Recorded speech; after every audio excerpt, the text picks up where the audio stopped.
Hi, I am István Javorek, and next to me are sitting here two of my famous athletes, former famous athletes, Wesley Barnett and Jim Dice.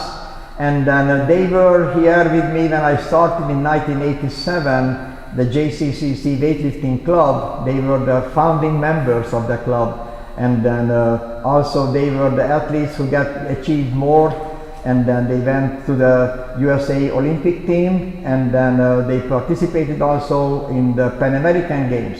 Actually, 5 or 6 of my athletes from this club were on that Pan American game in Venezuela. Anyway, it's a nice meeting with them again after so many years, from 1987, 88, 89, 90, 91. And then after that, we were separating everyone in their own way. I am very proud of them because both of them put in first the school. They have a master's degree. They took care of their education. And then after that, of course, sport was very important in their life and still is important in their life. And then it's a great pleasure to be there with them back again together here. So let's one at a time. Jim, what are you doing these days? I'm still at Johnson County Community College, but I'm the athletic facility and sports clinic coordinator. And Wes? So I am the Vice President of Business Development for a nutritional supplement company. After leaving Johnson County, I went back to St. Joseph for about 1 semester, and then was invited to the resident program out in Colorado Springs in December of 1990, and have basically been in Colorado Springs since that time. And the resident program was what? Resident program was a program where you went and lived at the Olympic Training Center to do your sport. So I was part of the weightlifting program there. Finished my degree at the University of Colorado there in Colorado Springs, which is a sister school of the UC in Boulder. And from there went on. I worked for the Olympic Committee for about 10 years, worked for US Weightlifting for 5 years, and now I'm in my present role with Thorne Research. So how did you guys meet up with Steve? How did you all happen upon him as a coach? Well, I was recruited as a track athlete here at Johnson County Community College, and I was a javelin thrower, and my teammate, Ed Kaminsky, that I've known since I was 10 years old, he was first, I was second. And I knew he was a national champion, and he went to Olympic trials 5 times. I knew I wasn't going to be a good thrower, so along came Javorek in 87, right? Yeah. 87.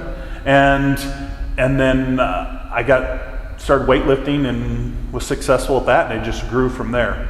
So that's how I got here. Actually, I remember that after 6 months not doing at all any javelin preparation, it was in the spring of 1988, and then it was the first track meet for JCCC relay, and then you threw, before you threw like 180, 180, yeah. 180, and then from the first throw, he threw 203 feet. Ed Kaminsky barely beat him with 207 feet, remember? Yeah, well, Ed was... Right. So anyway, and Ed Kaminsky also was very, very active in the Olympic weightlifting, and that made him successful. He was on 3 Olympics events. Wes, how did you get started here? So I was participating on at a weightlifting club in St. Joseph, Missouri, the Wesley Weightlifting Club, and at that time, Mr. Mick Yasko, who was the athletic director of Johnson County, he had hired Steve to come and oversee all the strength and conditioning programs here in 1987. So when I graduated from high school in 1988, we had gotten word that Steve was here, and we were filled in on his kind of background and kind of all the success that we had. So it was just a natural thing. If you were a weightlifter, it was the next best thing to a resident program. So we came down, myself first, and then a couple of other athletes from my club followed me down in successive years.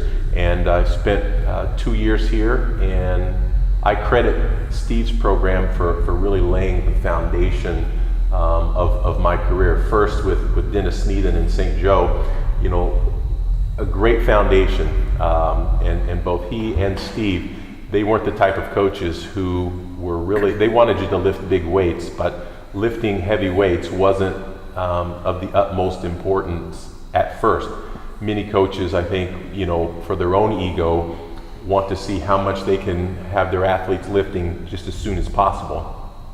Whereas Steve was more about laying the foundation. So with the foundation that I had laid in St. Joe, and then the added layer of foundation that I had here in Johnson County, I think allowed me to excel when I went out to Colorado Springs, because then we were thrown into 6 days a week, twice a day, where many of the athletes around me were breaking down and falling apart, and I was one of the athletes that was really striving that environment. So I owe it all to the foundation that I got down here, with all those terrible complex ones, complex twos, the dumbbell exercises, horrible things that you thought at the time, but really, and I'll admit this now even on camera, I still incorporate those exercises into the programs that I do today. And then I would like to make a mention here first that remember we did waking you up 4 in the morning and 5 o'clock to be in the weight room, because we did the early morning workout, and then you were going working at the Metcalf Bank as a teller, and then coming back some classes. Oh yeah, we love that. Yes. We love that. We tried to forget that. Thanks for bringing that up. And then also mentioning me that you were going home back to St. Joe after we finished education here, and then in that time it was coming to United States, my former athlete, Dragomir Choloslan, and then he was making his team, and then with your junior performance wasn't that great like all of those older athletes, and I told to Dragomir that if you want to be successful, then you must get in your team Wesley Barnett. That's why you got in the team actually. Yeah. And so it was very true. And then of course he became successful coach, and then you became a very successful athlete and getting a silver medal at the World Championship. But how you said about the base, that's the most important, the right technique. I remember you came here with 107 kilo snatch and 135 or 130. Yeah, 140 clean and jerk. And then that was in June or July, and then in December 5th or 6th it was the American Open in Houston, and then you snatched 135, and then you clean and jerk 155 or something. So I remember. His memory's pretty good. It is very Yes. better than mine. Yeah, mine too. So anyway, and then that was the whole issue, that when you get on the higher level in the preparation, and that made a big deal. Remember that everybody was telling or suspecting that I am drugging you. Remember? I remember how many times. Yeah, but you know what the big key was? Is that you had people that worked hard in here. Right. You had exactly. Getting up early, worked hard, and you're still probably a great athlete, aren't you? I'd like to think so. Yeah. But you were a great athlete. I mean, all metric. Weren't you like all state I was basketball? Yeah, second team all state. You had great tools to work with. Right. And so when we worked hard, I mean, that was real easy. I mean, remember the people that didn't work hard, what they had to do? Sure. Yeah. 6 sets of complex 2 and come back and see me in an hour. Yeah. And then they would leave. So the people who worked hard, it was easy for us when you worked hard, when we grew up working hard and no complaint. Well, we complained, I think. Yeah, we always But complain. I never understood why the United States Weightlifting Federation couldn't believe that we are working clean and then no any drugs, and then just the hard work makes those results, and then why they were asking so many times both of you to go to the airport. I think they were asking for. Yeah, I did that a couple times for drug tests. Right. So anyway, but I am very proud that we did all of the results very clean, the whole preparation, and then that's why you are still young and good looking and then healthy, okay? And then I was just looking on the pictures here, and then here with Dragomir, and then with you, and then with Jim, and then here is at the nationals. That was the national championship. Here at the the World Championship, World Junior Championship in Fort Lauderdale. That's right. Right. And then here, look at this amazing big athlete. Looks like a super heavyweight, right? A stick man. Yes. Remember this camp? We were in the camp up in Colorado Springs. Yeah. Yes. And then here with Joe Boschmin, and then This one I was showing to Wesley before the class, where it was the weight room before. And then here is our team. And Where then are we at? it's Where are not we at there? everyone is here, but 1, 2, 3. Who else was in the Pan American game? Dirk Jasko and Joe Boschmin. Yeah. Yes, Yeah. 5 of you Yeah. guys. From a little club from here. Who's that? That guy's not from St. Joe, is he? No, I don't recognize I who don't that know. is in the back Yes. there. So anyway, You and then this was competed as very a good. team or individuals? Individuals who make the team. Yeah. So, Yes. you know, the teams are made up from a bunch of individuals from around the country. There's qualifying standards that, you know, need to be met or exceeded, and teams are selected that way. So it's a very objective way to do it. You know, if you're lifting the most in your weight category or amongst all the weight categories, you get selected to the team. So we had 4 or 5 athletes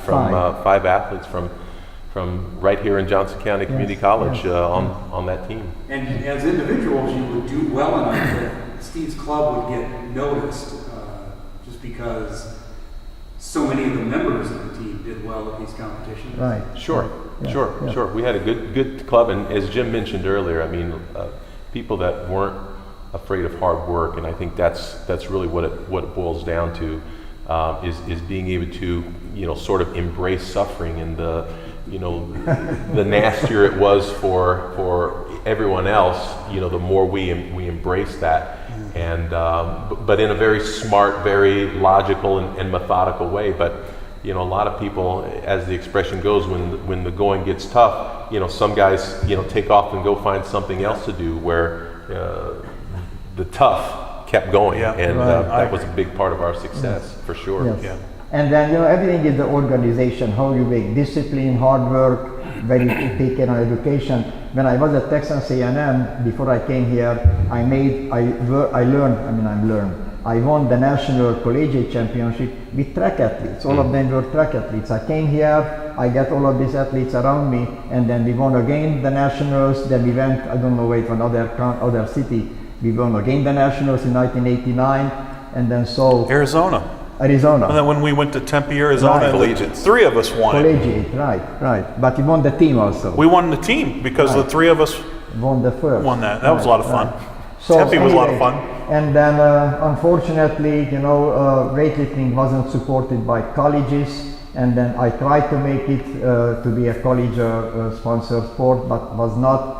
And then nobody was supporting, and we made a lot of lift-a-thon, remember, always to make money for trips and everything. And then, but it was a good start at least. And then I am very happy that I see them around me, and then both of them healthy and successful young men, and then with families, and that's very, very important. And so, what else I can tell you? So you will periodically have to invent new exercises because an athlete will reach a certain point. Did these guys ever get to the point where you thought, I got to do something more because they're able to do everything I put in front of them? Yes, always I was developing.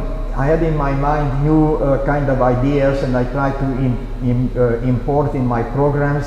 And then so in that way, I see that the exercise, what I made it is successful. Then I try to make it more to develop, to spread more between the athletes. And then that was helped very much.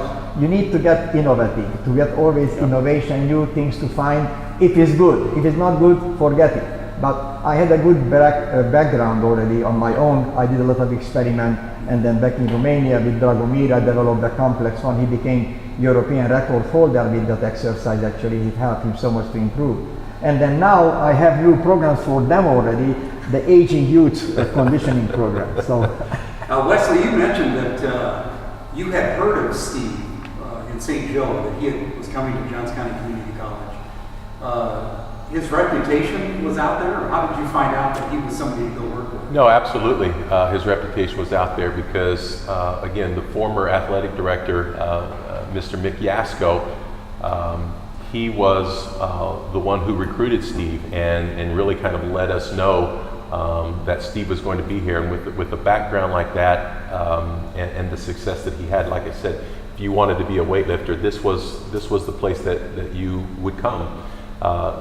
So Johnson County being a 2-year school, you know, I stayed for 2 years, and then, you know, basically had to go and kind of finish school and kind of get on with with sport. But weightlifting can be a very monotonous sport, and the thing about Steve is his creativity and his innovation in the way that he can kind of develop things that punish you just the same, but in a new and more exciting way than you were getting punished the day before. And one of the things and look, being here at Johnson County is some of the most memorable, fondest memories that I have. I still kind of recall, and as I was driving in here today, I mean, all the memories started rushing back. But one of the most incredible things that I've seen Steve do, on top of all the athletes that he was developed, I remember it was the baseball coach who was in a farming accident years earlier, where the tractor had rolled over on his legs and he was pinned for something like 6 or 8 hours. Well, he could not walk without the use of a cane. And I witnessed with my own eyes, Steve take this individual and start to train him, start to rehabilitate him through lifting weights. And first it was, grab onto the fence and do squats. Then it was, I'm going to help you do.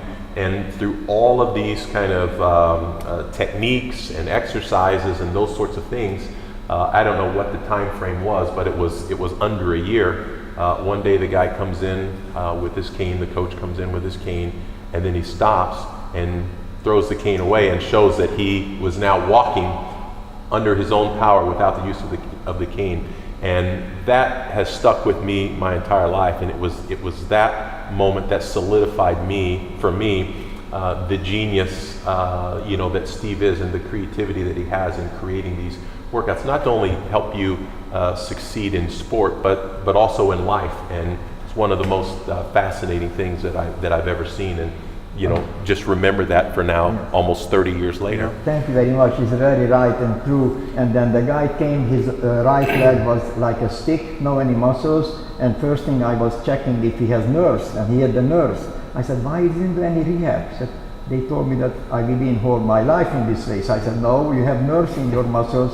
So I started with him. It was a torture for him, poor guy. Yes, I watched. After a year, he was walking without the stick in his hand. And then remember that other young man who was paralyzed, and then he was in wheelchair and he couldn't bend over because he would die. And then I made the stabilizing muscles in his back, and after 6 months he was able, without any belt on him, to hold his body weight up. So I mean, yes, all of my life I tried to find out to help people, to make people successful. It doesn't matter if you're an athlete or not athlete, and that really makes my heart. And then really I almost cried that you told about this story, because really I remember that was amazing. It was the fence, it was the wire fence, and I told him after a few weeks, I said, I don't spot you if you don't hold your balance to hit your nose in the wires. So it was, Jim, how about you? How did you learn or find out about this coach? Well, since I was a track athlete, he showed up, and then it was. Well, you were already here. I was already here. I had just my great timing. Yeah, great timing. I was lucky. Yeah. Just think about, if you're in this era right now, how much he would have cost us. Right. As to be a coach. I mean, I was lucky. I was on the athletic department, and he came in, and it was like hard work time. And I was already started hard work with Tim Hall, but then it was like, oh, come on, let's go. And then I went to a meet, fell in love with it, just kept on working. And so it was just hard work was what I thought paid off for all of us. And so that's how I came across Javorek. I just thought he was nuts when he first showed up. Still.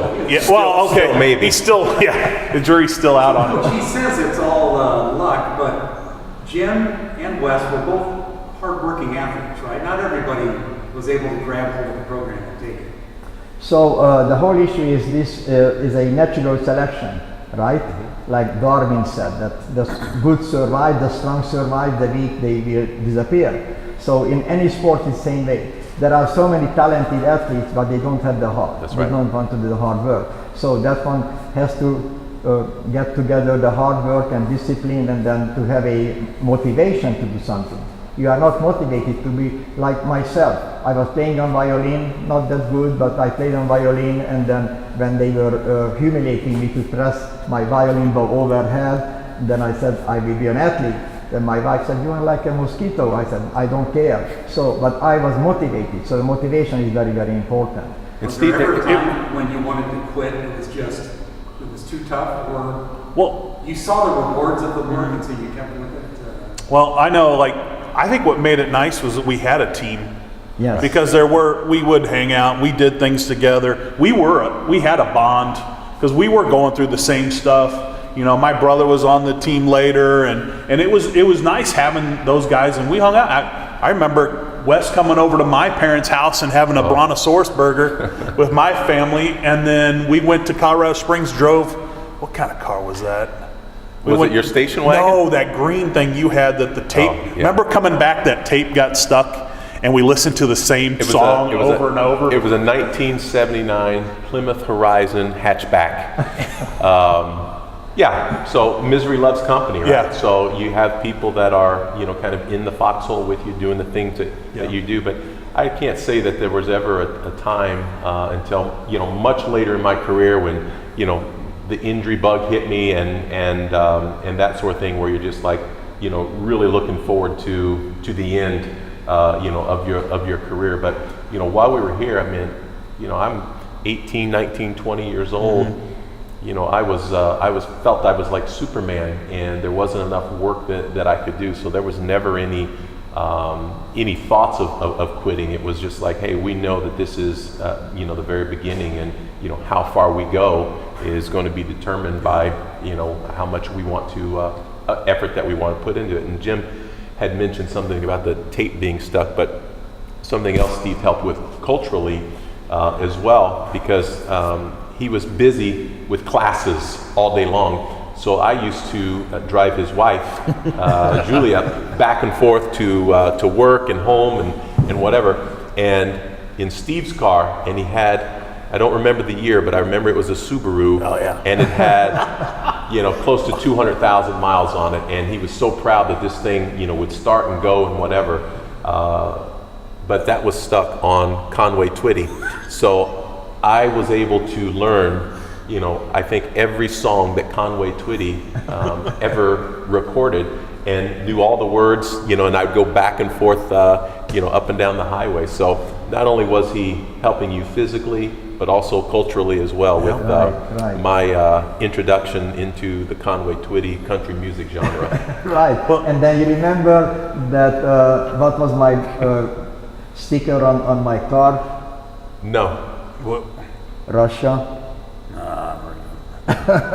There's so many stickers on that car. I think it kept the car together. Okay, it was Russia sucks. That was the sticker on my car. But anyway, about remember, KGB's around, man. Yes, the problem is this in coaching, that people are afraid, or they don't know how to do the disciplined hard work. Doesn't matter, we really work very hard. I was very serious. I checked their room if they don't have alcohol or if they go in bed in time. I remember I was taking on everything, because those little things comes like a domino effect together. So we need to be careful on everything. But in the meantime, in coaching, besides the discipline, it was the fun. You cannot tell me that we were not with fun in the weight. Always I made it that way. We were joking, working hard, doing something. So it was discipline, hard work, always say, yes, I love it, okay? So I was motivating them. I was motivating all of my life I did this, and then so it's very important. And then it's a pleasure for you when you see that your athletes are improving and they get better and better. Jim, how far did you ride this accomplishment? What would you call the pinnacle of your achievement with Steve's work? That was what was crazy, is he told us, get in and do this while you're young, get your degree, and then get out. I don't know how many times he told me, you got to get out. Don't stick around till you're 40, 50, because there were a lot of guys who were 40, 50 that we were competing against. He said, get in and get out. And I was like, when was it? Like 26 or 28 or something like that. Probably 26. And I decided I needed to quit or stop. I couldn't quit because I had to tell my dad I was quitting when he was in the bathroom. So he wouldn't run out and chase me, And so I didn't, my parents wouldn't let me quit. They wanted me to keep going until the season was over with. That was the thing. And it was always working hard and everything. And so I I didn't want to quit. But it was a time that I had to move on. Now, I never went to Wes's level or did all that, but I enjoyed every minute of it. So that was the pinnacle for me. My last meet was in '95 at the Olympic Festival. Yes. And I was done. And I was still young, but luckily I never had a surgery, didn't tear up a knee or anything. And and it was just like, it was time, time to move on in my life, time to do things that I needed to do. I had fun. I'd never look away what we did and regret anything. I remember watching an interview by an Olympian said, I never regret what I do, I only regret what I didn't do. And so I never regret it. That was a lot of fun. Right. And it was part of my life, and that's it. And now I have two boys, and there's not one picture of me in the house. And my youngest one, he always goes, Dad, you're a big weightlifter. Lift that car up. And I'm like, what are you talking about? He thinks I'm super strong. Sure. He thinks I'm super strong. I'm like, but now I'm super old. I can't lift that. But none of my boys, they're just living their lives. My medals are in a shoebox underneath the stairs. There's nothing there that they know. They're not competing with me. They didn't. It's all their lives now. And so that's a big treasure now for me, is having my boys. And one, he just likes to talk trash, and but he wants me to go lift everything. But about this, remembering the Olympic festival, Olympic trial, that still it hurts me, and several times I feel I need to apologize to you. He missed with 2.5 pounds to qualify for the Olympics, and then I don't know whose fault it was. And I can tell you whose fault it was. Usually. Now, Wes, you did take this all the way to the Olympics. Is that correct? I did. Yeah, I talk did. a little bit about that experience. Well, yeah, like I said, the foundation that I had, I think really allowed me to really excel. So, Steve had talked about kind of people kind of looking at you suspiciously, from the time that I was here. Then when I went out to Colorado Springs, the same sort of basically performance for me, took off. I just kind of skyrocketed, but it was because of that great base and great foundation that I had, that I was able to then make significant gains. I was averaging over a 1-year period of time. I averaged 32 personal records per week on average for an entire year, and that's one of the things too, that when I went out to Colorado Springs, we had things that we didn't have available here. So all of the sports science and the sports medicine, and all food. Of the things, the cafeteria, the dining hall, all of the things that we have access to at the Olympic Training Center, we were on our own to fend for here. So in a sense, things got a little bit easier for me, where you had more people looking out for you, taking care of you, and really your main focus. And I was going to school as well, but really your main focus was to be there to train and to compete. So I lived there for 10 years. And again, I was able to kind of make gains that many people thought I couldn't do. I got out there in December of 1990, and I made the 92 Olympic team. That was even beyond kind of what I thought my capabilities were. I thought, well, maybe 96 if I worked really hard.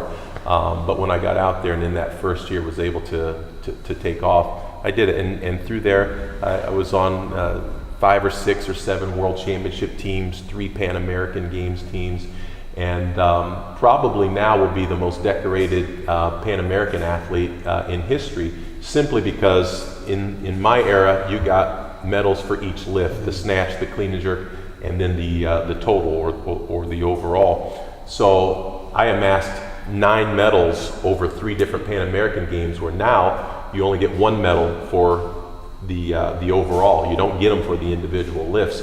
So now anybody that would want to equal that, they'd have to live for 45 years in order to kind of equal that feat. So the other thing too, I started out, when I started in weightlifting, my first competition, I weighed in at 99 pounds and was probably the only weightlifting athlete in history to have started in the lowest category and worked my way through every single weight class, all the way up to the heaviest category over the span of my career. So I have been, very blessed and very fortunate to have good people in my life, good teammates in my life, people who kind of pushed me to be better and always to compete.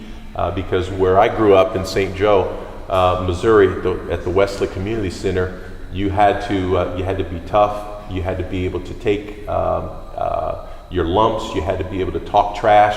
So everything was a competition, whether it was on the basketball court, on the table tennis, shooting pool, or lifting weights. Everything was a competition, and you wanted to have those bragging rights. So I was really a driven athlete, and again, I've been very blessed and very fortunate to have great people around me who cared more about my long-term success than their ego of saying, "Hey, look what I've done for this individual," or maybe making decisions that benefited them as a coach more than it did me as an athlete. So I've just been, very, very blessed and very fortunate to have good people in my life, inside the gym, outside the gym, that's allowed me to achieve and accomplish all the things that I have. When he's talking, Wesley remind me all of those information and memories, that the first thing what was the hardest for me personally here, that I couldn't give enough food for him. Right. That was the biggest So I went to problem. Jim's house. Yes. So that was the big problem, not enough food. And then as soon as I was talking with Dragomir, and then that's the crazy, very important information that this triangle, that I was coaching Dragomir, and then I was coaching Wesley, and then I gave it to Dragomir, Wesley, and then Dragomir was continuing his preparation further, and then Dragomir has in his blood my coaching, because he was the kid with the 67 pounds starting with me, and then sick kid, and then in 3 years later he was European record holder already and 145 pounds. So, and then same thing, lot of struggle. I remember with him how many struggle I had, because imagine there's a sick kid who with 110, 120 heart rate per minute in 3 years, being 145 pounds, European record holder, and 36 heartbeat per minute. So it was a lot of hard work. But anyway, as soon as he went up to Olympic Training Center, the food was opening for him. Right. It was so important on that part of his preparation, the food and then the good coaching. And he got the good coaching also. Yeah, and it's really interesting because we didn't have any money. Steve earlier had mentioned I worked right across the street here at the Metcalf Bank, as a teller on the weekends, and then actually had a job here at the school as one of the custodians, and I would work. My shift was 7 to 11. After 11 o'clock, I would go to Subway and help a guy who I'd met who worked there clean and close down Subway for free sandwiches.